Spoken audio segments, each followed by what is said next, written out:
we wake, hear the birds and see the sun. Side by side our fears are done. Oh, the good times just begun. Oh,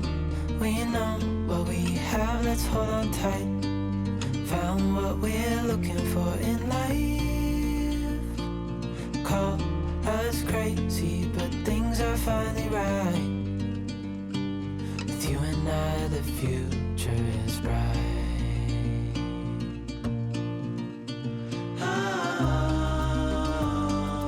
You and I, we got it. We don't need no more. Even in the hard times, you and I can weather any storm. สวัสดีครับโมโตโมเมนต์ครับวันนี้อยู่กันในบรรยากาศกลางแจ้งเลยนะครับสำหรับคันนี้ครับ GPX โดรน4 วาล์วนะครับซึ่งหลังจากที่ GPX เนี่ยได้เข็นสกูตเตอร์คลาส150รุ่นแรกของ GPX ออกมาเมื่อประมาณกลางปีที่แล้วนะครับประมาณที่แหละกรกฎาคมสิงหาเนี่ยแหละจำวันแน่นอนไม่ได้นะครับหลังจากนั้นเวลาผ่านไปเรียกว่าเกือบจะปีหนึ่งนะครับมีการพัฒนาเรียกว่าไม่ใช่ all new model นะครับแต่ว่ามีการเปลี่ยนแปลงภายในเยอะแยะมากมายในส่วนของเครื่องยนต์แล้วก็ระบบส่งกำลังนะครับของโดรน150คันนี้นะครับก็กลายเป็นเจ้าโดรน4 วาล์วคันนี้นะครับก็ตัวนี้จะเป็นรุ่นกลางนะครับรุ่นกลางที่มีสีขาวนะฮะออกมาหลายสีเลยครับมีทั้งสีส้มนะครับมีสีแดงใหม่อะไรอย่างเงี้ยก็เลือกกันดูว่าถูกใจสีไหนรุ่นอะไรนะครับจะมีรีโมทหรือไม่มีรีโมทว่ากันไปนะครับแล้วก็ราคานะครับอัพราคามา 3,000 นะครับการเปลี่ยนแปลงของ 2 วาล์วไปสู่ 4 วาล์วของ GPX เนี่ยสำหรับผมนะมองว่าเป็นก้าวสำคัญของแบรนด์ไทยอย่าง GPX เลยนะครับเพราะว่าการปรับเปลี่ยน 2 วาล์วเป็น 4 วาล์วเนี่ยมันมี performance ของรถที่มันแตกต่างอย่างชัดเจนมากๆนะครับชัดเจนจนเรียกว่าเอาเลยผมถ้าบลายเทสเนี่ยจับ2 วาล์วกับ 4 วาล์วมาขี่นะครับขึ้นลง2 คันสลับกันไปมาเราก็จะรู้เลยว่ามันต่างกันยังไงนะครับส่วนตัวผมได้มีโอกาสเอาเจ้าโดรน4 วาล์วคันนี้วิ่งไปเพชรบูรณ์นะครับวิ่งขึ้นไปเขาค้อวิ่งขึ้นไปภูกระเปิดเรียกว่าใช้งานกันในสไตล์โมโตโมเมนต์ซึ่งออกไปในสถานที่จริงๆเราต้องวิ่งให้มันได้ระยะทางนะครับเพื่อจะดูทั้งอัตราสิ้นเปลืองอัตราเร่งทั้งหมดทั้งบนถนนทั้งในเมืองทั้งขึ้นเขานะครับการเทสยางการยึดเกาะถนนช่วงล่างต่างๆมันเป็นยังไงนะครับคุณเทสอยู่ใกล้ๆสั้นๆเนี่ยคลิปวิ่งกัน100-200 โลเนี่ยบางครั้งสารเคลือบหน้ายางมันยังออกไม่หมดเลยด้วยซ้ำไปนะครับเราเทสกันจนครบเครื่องหมดทุกอย่างแล้วถึงมาบอกนะครับว่ากันที่เครื่องยนต์ก่อนเครื่องยนต์ของ GPX โดรน4 วาล์วตัวนี้มีการเปลี่ยนแปลงอย่างที่เห็นเลยชัดเจนก็คือวาล์วเพิ่มจาก2เป็น4นะครับจากการทดสอบบอกเลยว่าอัตราเร่งช่วงต้นกับช่วงกลางมาดีมากๆนะครับมาดีจนเรียกว่ายังไงถ้าเทียบกับ2 วาล์วตัวเดิมเนี่ยตัวนี้เห็นถึงอัตราเร่งตอนออกตัวเนี่ยมาไวกว่าชัดเจนนะครับประมาณ 2,000-2,500 เนี่ยรถก็เคลื่อนตัวออกไปแล้วนะครับแล้วอัตราเร่งจากต้นไปกลางนะครับจากกลางจะไปปลายเนี่ยดีขึ้นอย่างชัดเจนนะถ้าคนที่ถามถึงท็อปสปีดผมก็บอกว่าจากการลองวิ่ง2 วาล์วกับ4 วาล์วเนี่ยผมวิ่งในเวลาใกล้เคียงกันเลยนะมีโอกาสได้เอาไปทดสอบใกล้เคียงกันเลยก็ผมบอกเลยความเร็วปลายเนี่ยสำหรับผมถือว่าไม่ต่างแล้วกันนะครับถือว่าไม่ต่างแล้วกันแต่อัตราเร่งดีขึ้นแน่นะครับแม็กซ์สปีดนะครับผมนั่งขี่น้ำหนักประมาณอย่างที่เห็นเนี่ยครับอายุเนี้ยก็100 กิโลนะครับ100หน่อยก็ยังทำได้120นั่งขี่นะครับไม่มีหลบไม่มีตามลมนะครับไปได้เรื่อยๆยังไงเนี่ยน้ำหนักคนทั่วไปนะครับที่เป็นไซส์ผู้ชายปกติเนี่ยได้แน่นอนสำหรับ GPX Drone 154 วาล์วตัวนี้นะครับตะกี้ผมได้มีโอกาสเนี่ยตอนที่ขี่มาแล้วมีโอกาสได้ซ้อน2นะครับน้ำหนักบรรทุก2 คนรวมกันของตีไป200 กิโลนะครับวิ่งแบบไม่หลบลมนะไม่ได้วิ่งดูดตามรถยนต์นะได้110 กว่าอยู่เหมือนกันนะครับมีอัตราเร่งที่เปลี่ยนแปลงอย่างชัดเจน นะครับรายละเอียดต่างๆของตัวรถที่มันเปลี่ยนไปนะครับภายนอกเราก็จะเห็นถึงลวดลายกราฟิกนะครับมีทั้งสีใหม่นะครับแล้วก็ลายกราฟิกที่เป็นโดรน4วาล์วเพิ่มเข้ามานะครับแล้วก็สิ่งสำคัญเลยมีการเปลี่ยนตรงท่อไอเสียกับจุดยึดท่อไอเสียที่ยึดกับบังโคลนด้านในนะครับมีการเปลี่ยนเพื่อที่จะสามารถที่จะใส่ช็อคอัพของบางยี่ห้อที่มีสับแทงด้วยนะครับบางยี่ห้อออกมาช็อคอัพตรงรุ่นนะครับผมยกตัวอย่างเลย YSS ตอนออกมาเนี่ยไม่มีสับแทงนะครับเดี๋ยวต่อไปจะมีสับแทงสำหรับโดรนไปแล้วเพราะว่าอย่าง YSS เนี่ยเขาก็จะมีส่วนของเขาว่าสับแทงของเขาเนี่ยสำหรับรถรุ่นนี้น้ำหนักเท่านี้สับแทงของเขาจะมีขนาดเท่าไหร่ยาวเท่าไหร่นะครับจะไปบีบสับแทงให้มันสั้นลงถามว่าบีบได้ไหมมันก็ผิดสูตรเขาหรือเปล่านะครับเขาก็เลยไม่ได้ทำรุ่นที่เป็นสับแทงออกมาแต่สำหรับโดรน4วาล์วตัวนี้เดี๋ยวน่าจะมีรุ่นที่เป็นสับแทงของ YSS แล้วก็หลายๆยี่ห้อตามมาแน่นอนนะครับเมื่อพูดถึงโชคอัพแล้วนะครับก็ต้องพูดกันอีกทีนึงว่าผมไม่รู้ว่าคนอื่นจับได้หรือเปล่านะแต่ผมจับได้นะครับว่าความรู้สึกของช่วงล่างผมว่ามันมีการเซตติ้งโชคอัพใหม่นะครับทั้งข้างหน้าแล้วก็ข้างหลังหน้าตาเหมือนเดิมเลยนะครับแต่ผมรู้สึกว่า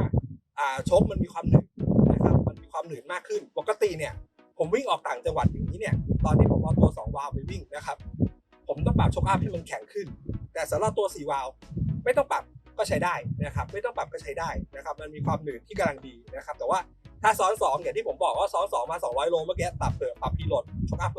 โชคอัพหลังนะครับให้มาเป็นโชคอัพหลังที่เป็นสปริงคู่แล้วก็ปรับพีโหลดได้3ระดับเหมือนเดิมนะครับทีนี้อีกจุดหนึ่งที่หลายๆคนน่าจะอยากรู้นะครับในส่วนของ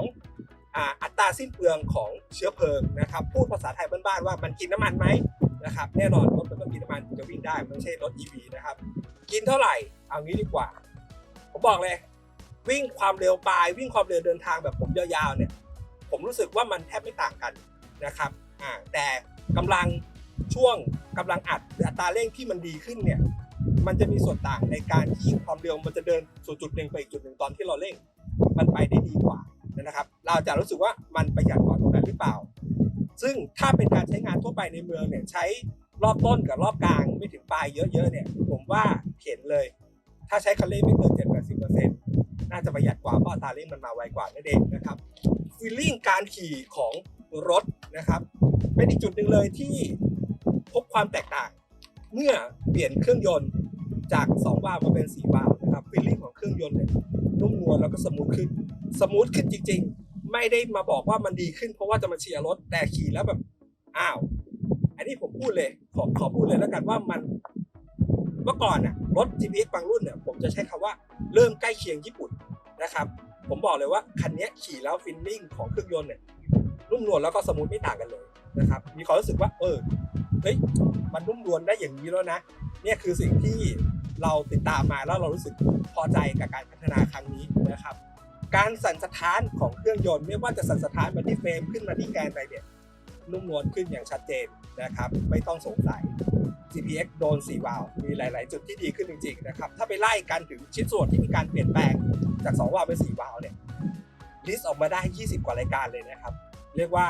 เปลี่ยนไปเยอะมากเปลี่ยนไปจนแบบว่าเฮ้ยถ้าผมก็กลัวเหมือนกันไม่รู้ว่าจะมีโมเดลใหม่มันแต่ว่าจริงๆหน้าตาเนี้ยโดนใจวัยรุ่นขายได้หลายหมื่นคันนะครับตอนนี้ GPX โดน4วาล์วนะครับออกมารุ่นใหม่ทั้งหมดเนี่ยเรียกว่าเป็น3รุ่นนะครับก็ราคาก็จะต่างกันนิดหน่อยแต่ที่แน่ๆแพงขึ้น 3,000 บาทกับราคาที่แพงขึ้น 3,000 บาทกับสิ่งที่คุณได้นะครับบอกเลยว่าคุ้มแน่นอนนะครับมีทอนกระจายอีกหนึ่งจุดผมลืมพูดนะครับเป็นเรื่องที่สำคัญมากๆนะสำหรับรถมอเตอร์ไซค์คันหนึ่งหรือยานยนต์ทุกประเภทสิ่งที่รั้งกั้นเราไว้ระหว่างรถคนแล้วก็พื้นถนนนั่นก็คือยางนะครับยางของโดรนรุ่นนี้มีการเปลี่ยนแปลงขนาดของยางเท่าเดิมนะครับหน้า100แก้ม90หลัง110 80เหมือนเดิมนะครับขนาด14นิ้วเท่าเดิมหลายๆคนถามกันมาผมลองเอาไปวิ่งไกลๆวิ่งจนไอสารเคลือบยางมันหมดไปแล้วก็วิ่งเข้าโค้งบนภูเขาดูหลายๆอย่างยางตัวนี้เป็นยางติดรถที่ใช้ได้เลยยางตัวนี้ผมว่าลุยน้ำดีในระดับหนึ่งเลยนะครับแต่ว่าถามว่ายังลื่นไหมก็ยังลื่นในฟิสิกอลของยางเมื่อมันเจอน้ำนะครับแต่ว่าฟีลลิ่งของมัน มันมีการยึดเกาะที่ยังใช้ได้อยู่เมื่อเจอน้ำนะครับทางแห้งโอเคทางน้ำไม่ได้แย่เลยนะครับถ้าเทียบกับยางติดรถเดิมๆหลายๆรุ่นนะครับตัวนี้ค่อนข้างจะน่าพอใจนะครับวิ่งไกลๆวิ่งไปเที่ยวนะครับไปคนเดียวไป2คนแต่ว่าสำหรับผมเนี่ยขี่ไปรอบนี้ก็ของไปฝากไว้กับรถอีกคันหนึ่งใต้เบาะก็จะเป็นอุปกรณ์กล้องของผมที่มันเราตีว่าเป็นของมีค่านะทั้งกล้องทั้งโดรนผมก็ยังสามารถเอาเก็บใต้เบาะได้สะดวกสบายพอสมควรมีช่องเก็บของด้านหน้าที่มี USB charger นะครับสำหรับชาร์จอุปกรณ์ได้จ่ายเอาพุท2 แอมป์เนี่ยผมก็ว่าใช้ได้นะครับลองใช้แล้วสบายๆนะครับขี่ไปชาร์จไปขี่ไปชาร์จไปไม่อุปกรณ์ทั้งหมดของผมใช้งานได้ต่อเนื่องนะครับไม่มีอะไรที่เรียกว่ายังไงไม่น่าพอใจสำหรับสกูตเตอร์ 150cc ในราคานี้หรือแม้ว่าจะเป็นไฟหน้าก็ขอโทษด้วยที่ไม่ได้ถ่ายคลิปตอนกลางคืนมาให้ดูไฟหน้าของโดรน150นะครับตั้งแต่2วาล์วมา4วาล์วเนี่ยเป็นอีกจุดหนึ่งที่ผมชื่นชมเลยแม้ว่ามันจะเป็นส่วนเล็กๆที่ใครๆก็ออกแบบได้นะแต่ความสว่างของไฟหน้าของโดรนเนี่ยเดินทางเวลากลางคืนได้เลยนะครับเมื่ออยู่ในย่านความเร็วที่มันทำได้นะครับระยะทางความสว่างความเข้มของแสงแล้วก็ระยะทางที่แสงมันส่องไปถึงนะครับ